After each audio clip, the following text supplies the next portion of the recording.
Often the lonely receives love, the Creator's help. Though heavy with care, over the sea he suffers long, stirring his hands in the frosty swell.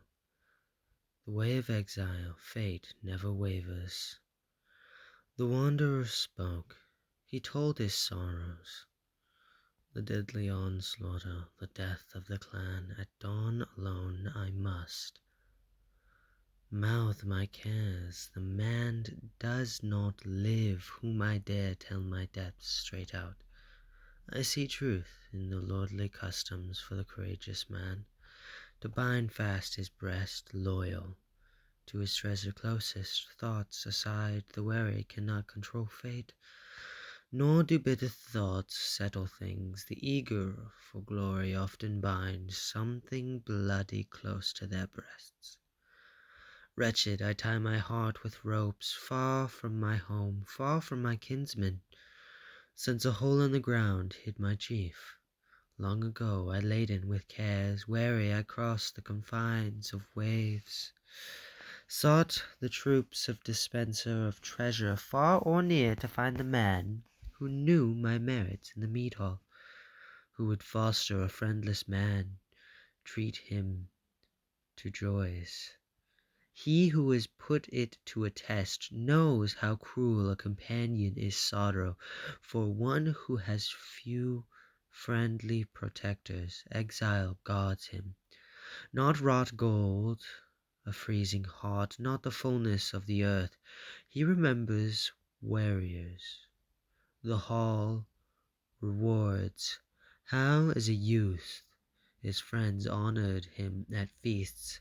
The gold-giving prince Joy has perished. He knows how it is to suffer long without the beloved wisdom of a friendly lord.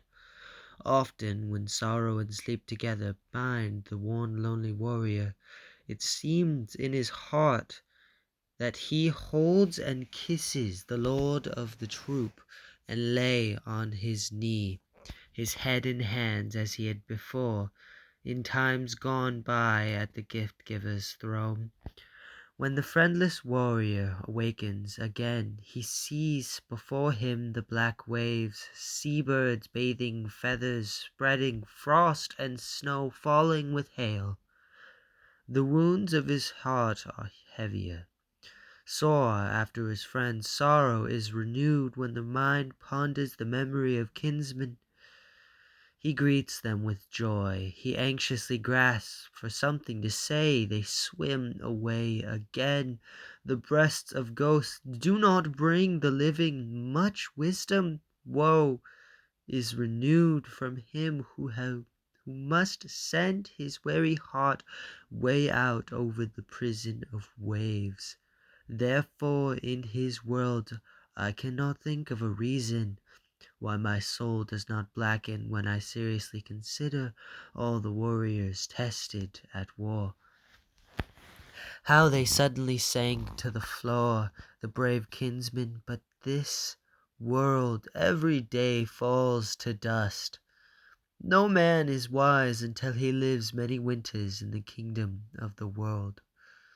The wise must be patient, never too hasty with feeling, nor too hot with words, nor too weak with a warrior, nor too witlessly brash, nor too fearful, nor too ready, nor too greedy for reward, nor even too feverish for the boasting. Until testing his fibre, a man should wait before he makes a vow, until like a true warrior he eagerly tests which way the courage of his heart will course.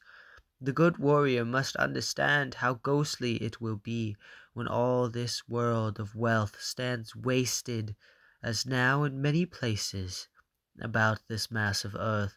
Walls stand battered by the wind, covered by frost, the roofs collapsed, the wine halls crumbled, the warriors lie dead, cut off from joy. The great troop all crumbled, proud by the wall.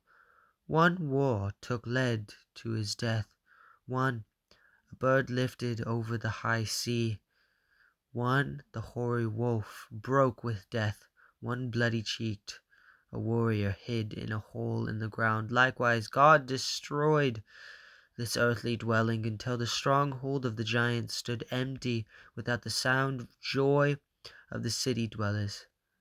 When the wise man thinks about the well and deeply considers the dark life, for oftentimes far away the wanderer recalls the deadly slashes and says, "What happened to the horse? What happened to the warrior? What happened to the gift giver? What happened to the wine hall where the sounds of joy, Allah bright beaker, Allah bend warrior, Allah the chief's majesty?" How those moments went grayed in the night as if they never were. A wall still stands near the tracks of the warriors, wondrously high. Worms have stained it, a host of spears hungry for carnage destroyed the men. The marvelous fate storms beat these stone cliffs, a blanket of frost binds the earth. Winter is moaning when the mist darkens and the night descends. The north delivers a fury of hail in hatred at men. All is wretched in the realm of earth. The way of fate changes the world under heaven. Here is treasure lent. Here is a friend lent. Here is a man lent. Here is a kinsman lent. All of the earth will be empty. So spoke the wise in heart. He sits alone with his majesty. He is good to keep faith. Grief must never escape. A man heart too quickly unless, with his might, like a true warrior, he has sought a lasting boon. It is best for him to seek love, help for the Heavenly Father. We all stand firm.